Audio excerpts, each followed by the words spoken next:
The sun rose early on that special day in London. The sky was clear blue, and a soft wind blew through the streets. It was not just any day.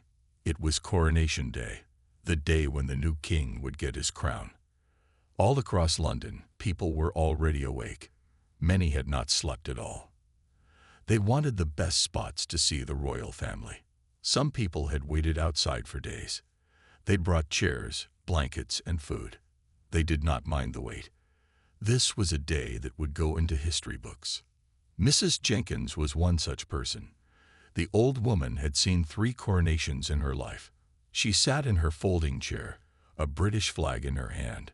Next to her was her granddaughter, Emma. "When I was a little girl, I saw the old Queen's coronation," Mrs. Jenkins told Emma. "Now you will see the new king's coronation. It is something you will tell your own grandchildren about someday." Emma smiled and held her grandmother's hand. She felt lucky to share this moment. Inside Buckingham Palace, things were very busy. Workers ran back and forth.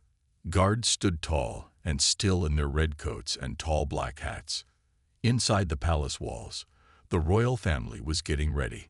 The king stood by his window. He looked out at the city that was now his to serve. His face was calm, but his heart beat fast. He had waited many years for this day. He thought of his mother, the queen who had ruled for so long. He hoped he could be as good a ruler as she had been. "Your Majesty," said a voice at the door. It was his helper, holding the special clothes the king would wear. "It is time to get ready." The king nodded. The day had begun. In another room, the queen consort sat at her mirror. A woman fixed her hair while another laid out her dress. The dress was light blue with small silver details. It had taken workers 3 months to make. The queen consort looked at her reflection and took a deep breath. This was her big day too. Down the hall, the young princes and princesses were also getting ready. The oldest prince, only 10 years old, stood still as someone fixed his small uniform. He was trying hard to be serious like his father, but his eyes showed his excitement. His sister, the young princess, twirled in her new dress. She was only 8, too young to understand the big meaning of the day. To her, it was like a fancy party. "Remember to wave like this," their mother told them, showing them the right way to wave to people. Not too fast, not too slow. The children practiced their waves and their best smiles. Outside, the streets of London were filled with more and more people. They wore red, white, and blue. They held flags and pictures of the royal family. The police made sure everyone was safe. News people from all over the world set up their cameras. Back in the palace, the king put on his military coat with gold buttons and medals. His helper placed a sword at his side. In the old days, kings needed swords to fight. Now it was just for show, a link to the past. The time was getting closer. Soon, they would leave the palace and ride to Westminster Abbey, the old church where all kings and queens get their crowns. The king looked at the clock. 1 hour to go. He straightened his back and prepared himself for the biggest day of his life. A day when the whole world would be watching. A day when history would be made. And for the thousands of people waiting outside, the excitement was growing with each passing minute. The big clock in the palace struck 9. It was time for the royal family to leave for Westminster Abbey. The king stood at the top of the grand stairs. He wore his full military uniform with gold buttons that shined in the light. His chest was covered with medals from his years of service. He looked every bit like a king. The queen consort joined him. Her blue dress matched her eyes. On her head was a small crown of silver and diamonds. It was not the big crown she would wear later. That crown waited at the abbey. "Are you ready?" the king asked her. He spoke softly so only she could hear. "Yes," she said with a small smile. "Are you?" The king nodded. They had been through so much to get here. Now the day had finally come. The royal children came down the stairs next. The 2 young princes wore small versions of their father's uniform. The princesses wore light pink dresses with small flowers in their hair. They tried to look serious, but their eyes showed how excited they were. "Remember what we practiced," their mother told them. "Walk slowly, smile, wave to the people." The youngest prince, who was only 5, nodded. His face was very serious as he tried to remember all the rules. Outside, the royal cars waited. They were big black cars with the royal flag on the front. The car windows were clean and clear so people could see the royal family inside. The king and queen consort got into the first car. The royal children and their parents got into cars behind them. Slowly, the line of cars moved toward the palace gates. Inside the first car, the king looked out at the crowds. So many people had come to see him. Old people who remembered his mother's coronation. Young people who would tell their children about this day. People from all parts of the country. "Look at all the flags," the queen consort said. The crowd waved thousands of small British flags. The sight made the king's heart full. In the second car, the royal children pressed their faces against the windows. They had never seen so many people in one place. "There must be 1,000,000 people," said the youngest prince. His older sister laughed. "Not 1,000,000, she said, "but a lot." The royal cars moved slowly through the streets of London. Police officers on horses rode beside them. The crowd cheered and called out to the royal family. People took pictures with their phones. News cameras filmed everything. Mrs. Jenkins and Emma watched from their spot near Westminster Abbey. They had been there since early morning. "Here they come," Emma said. She could see the first royal car turning the corner. The cars stopped at the front of Westminster Abbey. A long red carpet led from the street to the big doors of the old church. Men in fancy uniforms stood on both sides of the carpet. The door of the first car opened. A helper in a black suit held it open and bowed. The king stepped out first. He stood tall as the crowd cheered. Then he turned and offered his hand to the queen consort. She stepped out gracefully. Together, they stood for a moment, looking at the abbey. Many kings and queens had been crowned there for hundreds of years. Now it was their turn. The doors of the other cars opened. The royal children stepped out.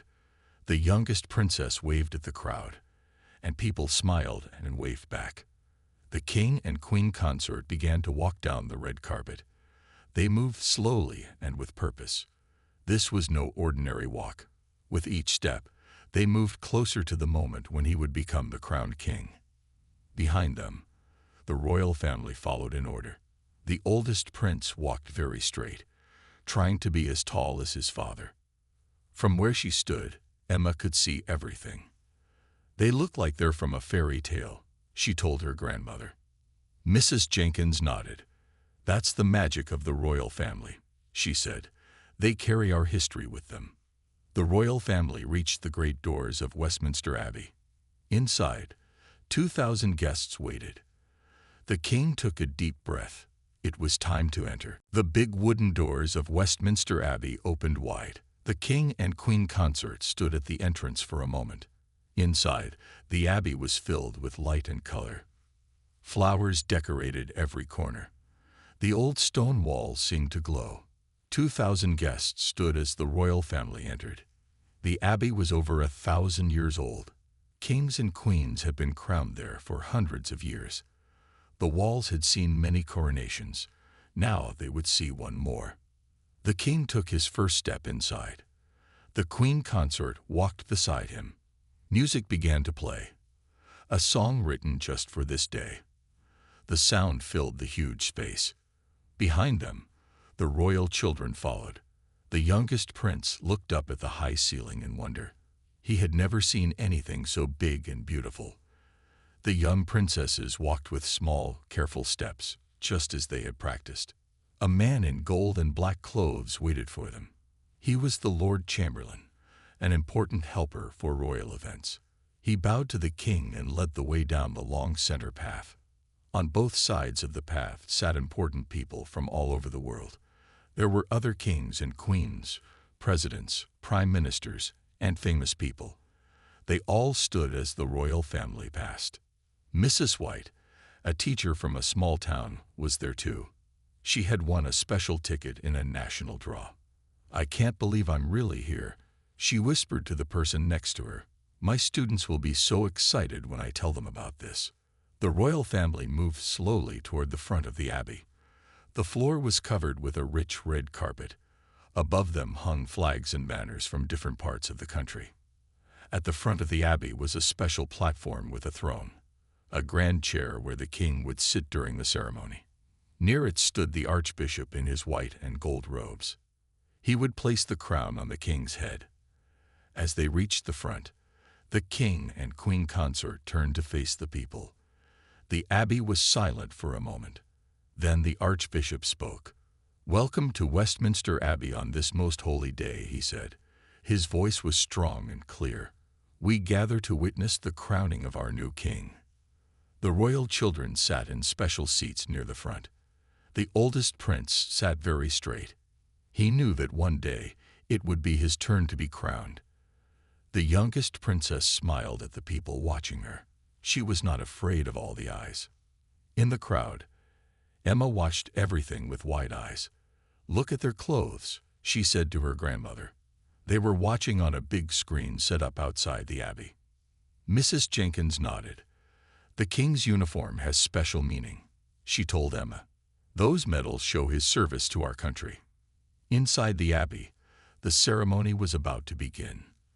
The king sat on a simple chair, not yet the throne. That would come after he was crowned.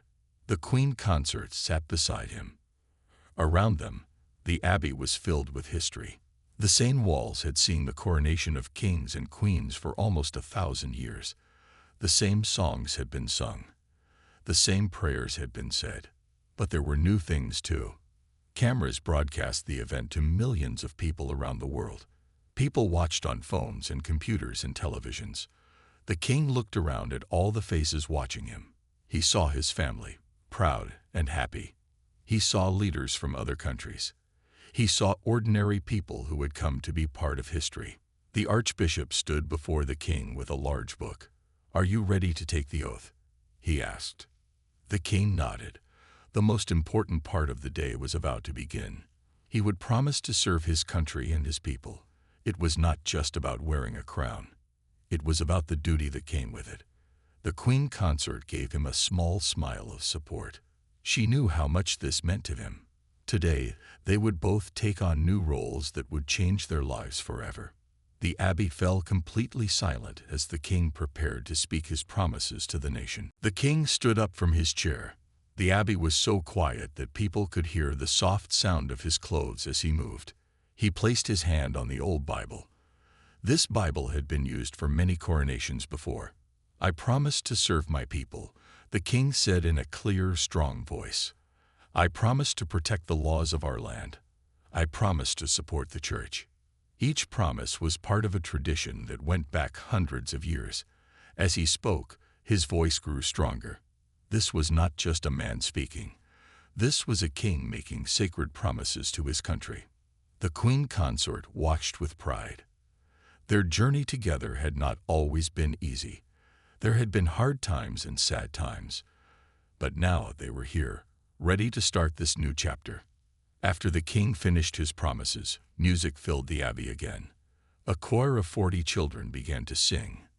Their voices were clear and pure, rising up to the high ceiling. The song was about hope and new beginnings. The royal children sat quietly, trying to be on their best behavior. The youngest prince fidgeted a little in his seat. It was a long ceremony for a small boy.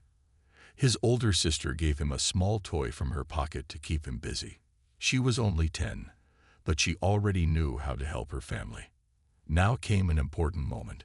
The archbishop approached with the holy oil. This oil would be used to bless the king. It was made from a secret recipe that included roses, orange flowers, jasmine, and other sweet-smelling plants. The king bowed his head as the archbishop placed a small drop of oil on his forehead. This was a sacred moment. It meant that the king was not just a leader chosen by people, but blessed for his role. Outside the abbey, the crowds watched on big screens. When they saw this moment, many people became quiet. Even those who were not religious could feel the weight of tradition. Mrs. Jenkins wiped a tear from her eye. "I remember seeing this when I was a girl," she told Emma. "It feels the same, even all these years later." Inside, the ceremony continued. The king was presented with special items that showed his power and duty: a golden orb that stood for the world, a scepter that stood for his authority, and finally, a ring that showed his marriage to the country. Each item was handed to him with formal words. The king received them with dignity. These objects had been held by kings and queens for hundreds of years. Now they were his to hold. The royal children watched with wide eyes. They had seen these objects in glass cases in the museum. Now they were being used for their real purpose. The oldest prince paid special attention. One day, he would go through this same ceremony. One day, these objects would be handed to him. He tried to remember every detail. The queen consort sat with perfect posture. Her blue dress seemed to glow in the light that came through the colored windows of the abbey. On her lap, she held a small bouquet of flowers from the palace gardens. Now came the moment everyone had been waiting for. The archbishop lifted the heavy crown from its cushion. This crown was made of gold and covered with precious jewels. It had been worn by kings and queens for generations. The abbey became completely silent. Even the smallest children seemed to understand that this was a special moment. The archbishop raised the crown high so everyone could see it. Then, slowly and carefully, he lowered it onto the king's head.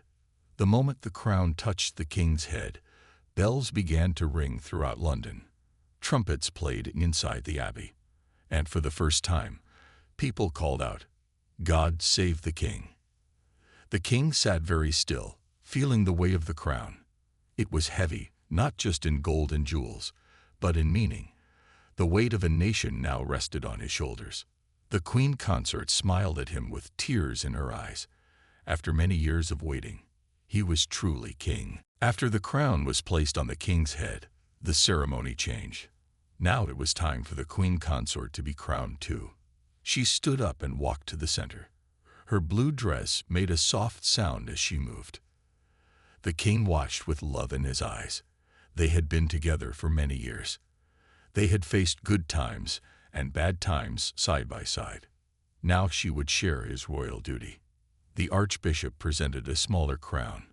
It was still beautiful, with diamonds that caught the light. The queen consort bowed her head as the crown was placed on her perfectly styled hair. The royal children clapped their hands. They were so proud of their grandmother. The youngest princess whispered to her brother, "She looks like a fairy tale queen." The little boy nodded in agreement. Now that both the king and queen consort were crowned, they walked to the two thrones. These special chairs were covered in gold and red fabric. They sat down side by side, looking out at all the people. The archbishop stood before them and spoke, "I present to you the king and queen consort." Everyone in the abbey stood up. They called out together, "God save the king! Long live the king!" The sound was so loud that it seemed to make the old walls shake. Outside, the crowds joined in. The cheer moved like a wave through London. People who were watching on TV at home also cheered. It was a moment that brought the whole country together. Mrs. Jenkins and Emma cheered too. "Now we have seen history," Mrs. Jenkins said. She had tears in her eyes. "Something to remember all your life." Inside the abbey, the ceremony continued. Important people came forward to bow or curtsy to the new king and queen consort. Each person showed respect in the traditional way. The royal children watched carefully. They had been taught how to bow and curtsy properly. Now they saw grown-ups doing the same thing they had practiced.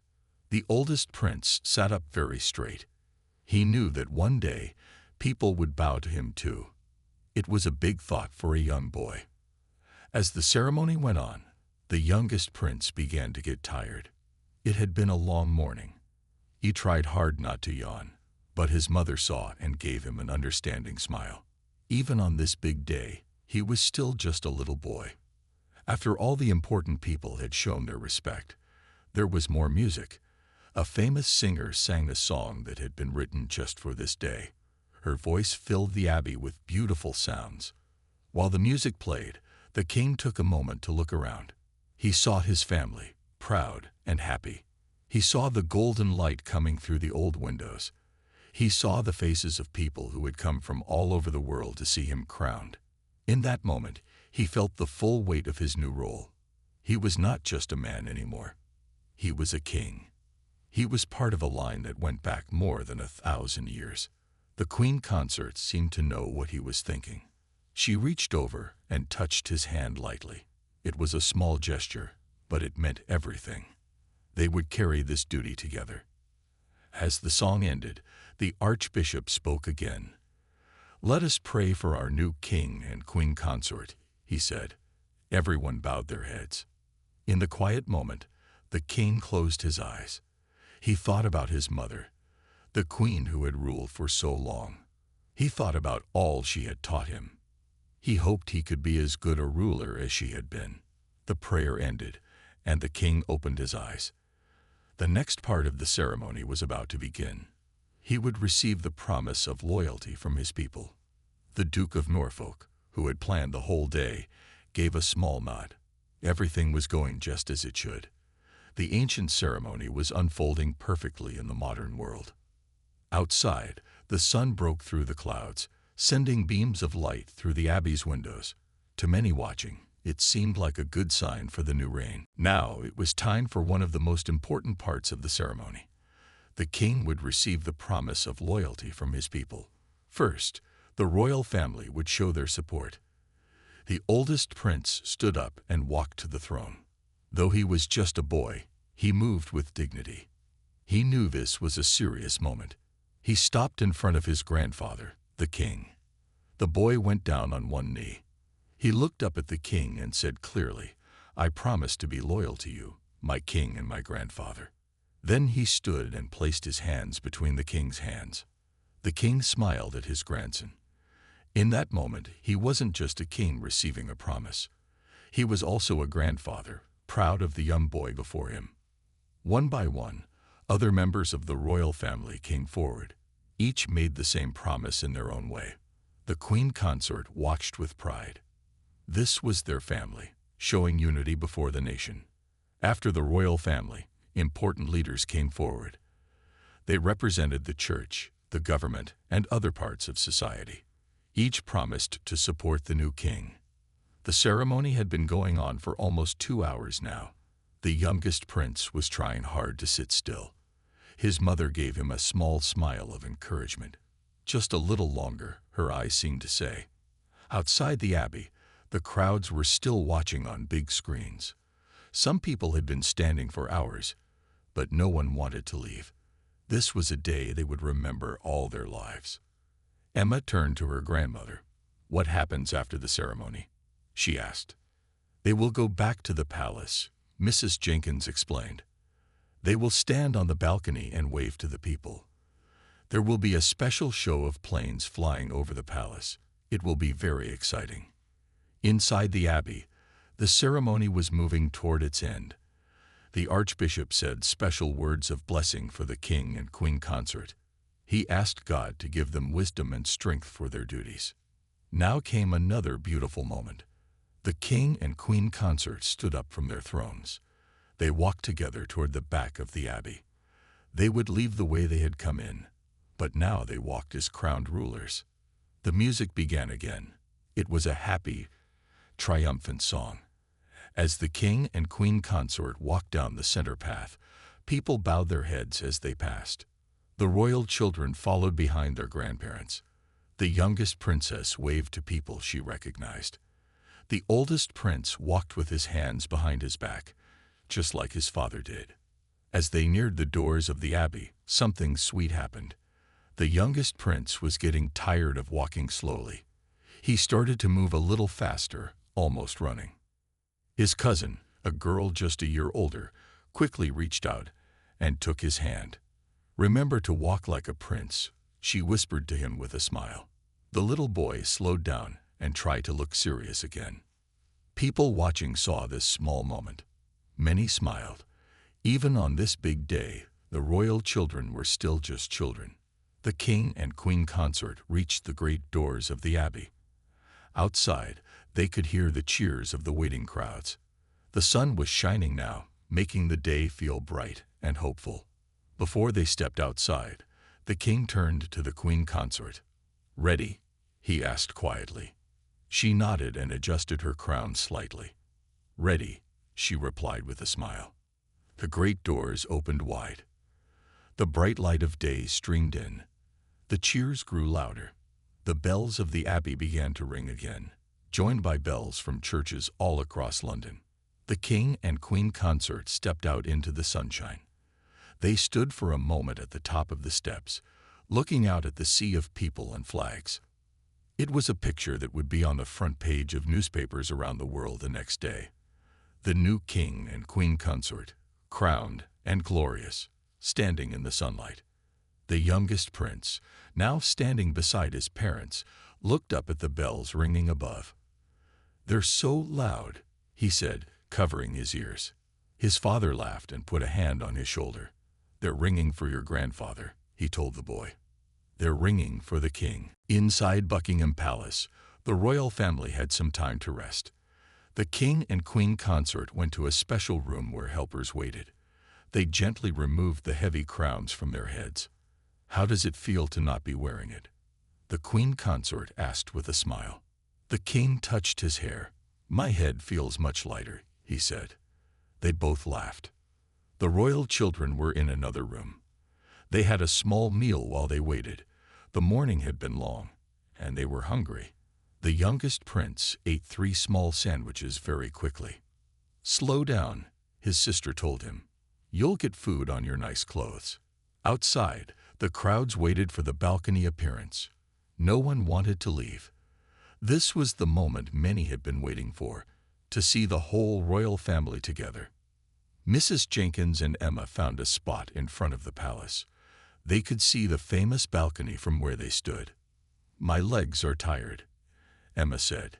She had been standing for hours. "Mine too," said Mrs. Jenkins.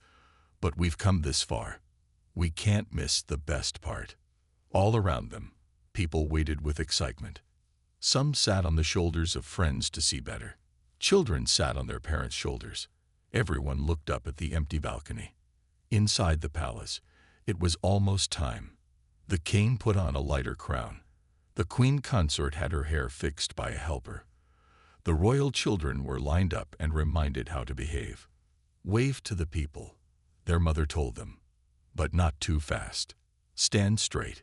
Smile, but not too much." The youngest princess practiced her wave. She moved her hand slowly from side to side. "Like this?" she asked. "Perfect," her mother said. At exactly 3 o'clock, the glass doors to the balcony opened. A palace worker stepped out first. He checked that everything was ready. Then he stepped back and nodded to someone inside. The king and queen consort walked out onto the balcony. The crowd below roared with happiness. Thousands of cameras flashed. This was the picture everyone had been waiting for. The new king and queen consort on the balcony of Buckingham Palace. They stood for a moment alone, waving to the people. Then the rest of the royal family joined them. They came out in a specific order, with the direct heirs to the throne near the king. The oldest prince stood tall next to his grandfather. The youngest prince tried to copy how the grown-ups were standing. The princesses smiled and waved perfectly. The crowd cheered even louder when they saw all the family together. People called out, "God save the king." Flags waved in the sun. It was a beautiful moment of celebration. The king looked out at his capital city. He could see people filling the streets as far as his eyes could reach. They had come from all parts of the country, and some from other countries, just to be part of this day. The queen consort touched his arm gently. She pointed up at the sky. Right on time, they could see planes coming. First came helicopters, flying in a perfect line. Then came fighter jets, fast and loud. The crowd cheered as they passed overhead. The youngest prince covered his ears but looked up with excitement. Finally came the special planes that would make the show everyone was waiting for. They flew directly over the palace.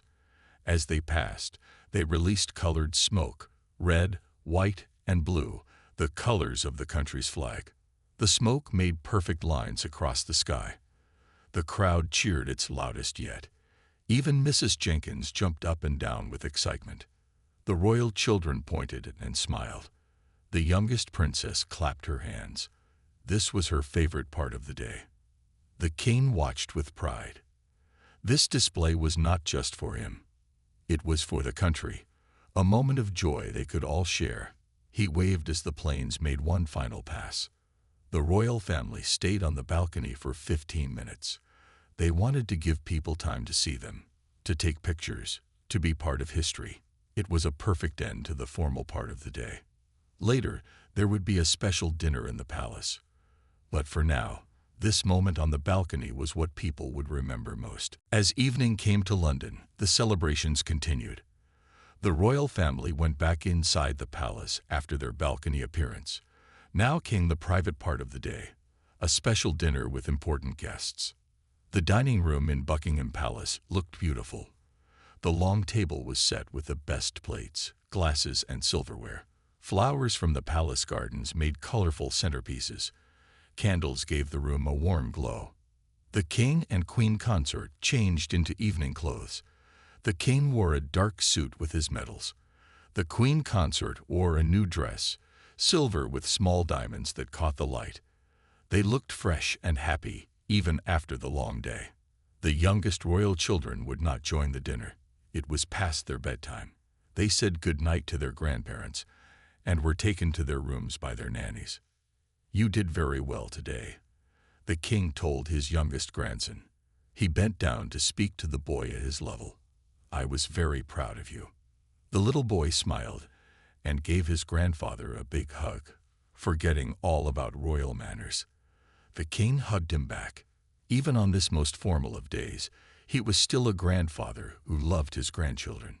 Outside the palace, the city of London was full of parties. Streets were closed to cars so people could celebrate together. Music played. People danced. Special lights lit up famous buildings. Mrs. Jenkins and Emma were tired but happy as they made their way home. "That was the best day," Emma said. "I'll remember it all my life." "Yes," Mrs. Jenkins agreed. "You'll tell your own grandchildren about it someday, just like I told you about the coronations I saw." Inside the palace, the dinner began. 100 guests sat at the long table. There were members of other royal families, leaders from around the world, and people who had helped plan the day. The king stood to make a short speech. He thanked everyone who had worked to make the day special.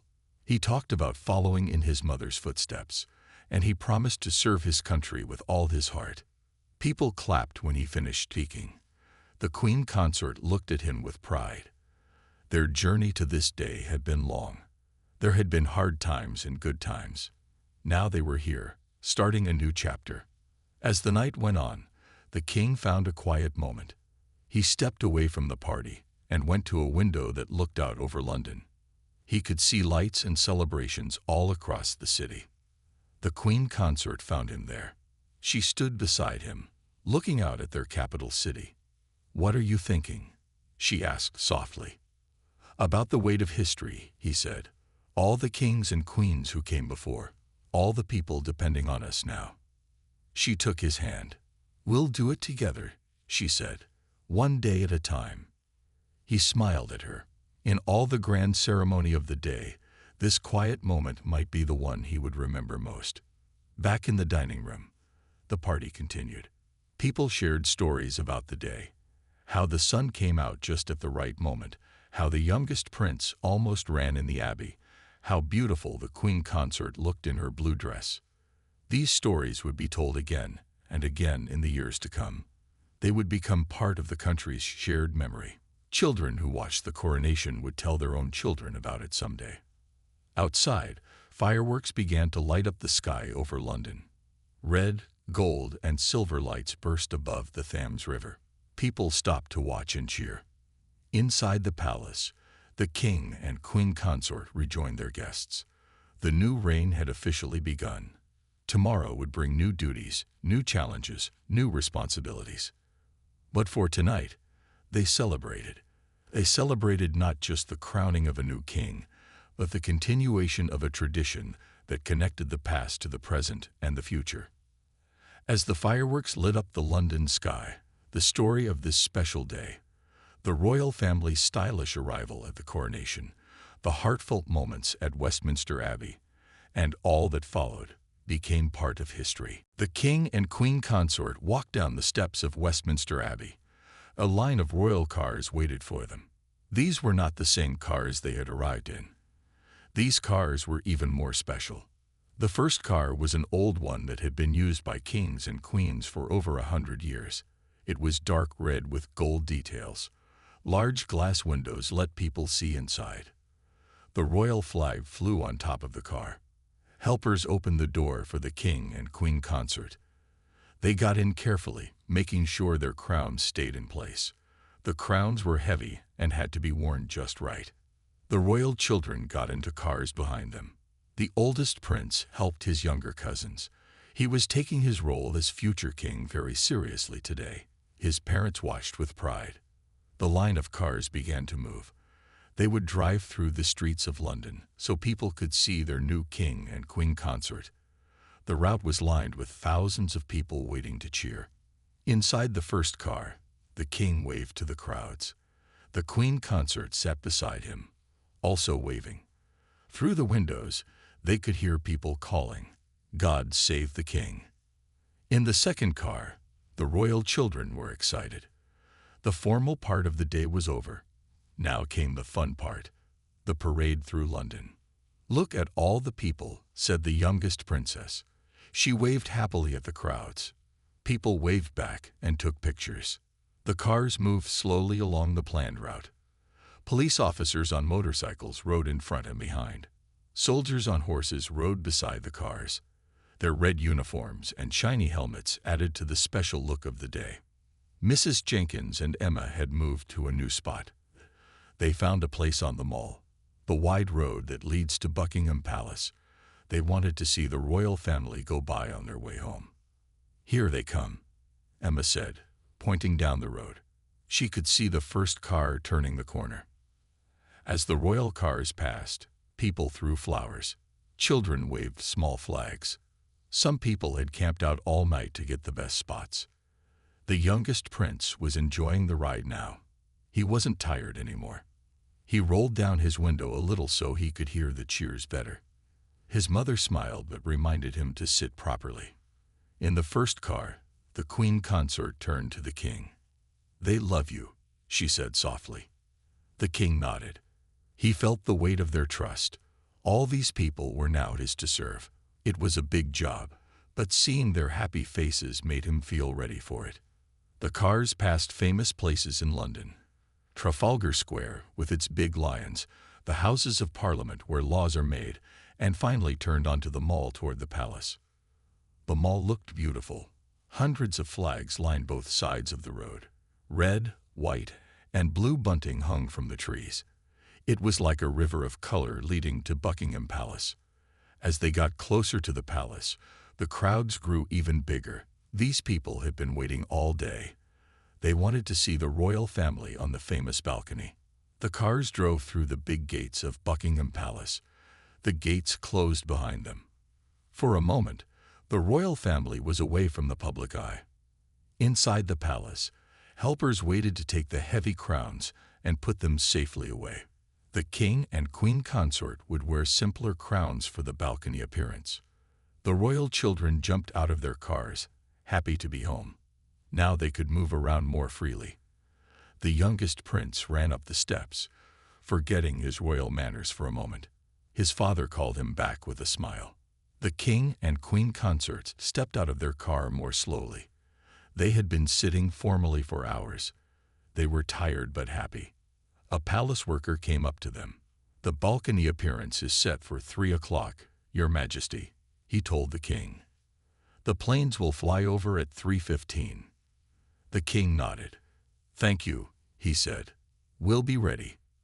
The royal family went inside the palace. They had a short time to rest before they would appear on the balcony. The most public part of the day was still to come.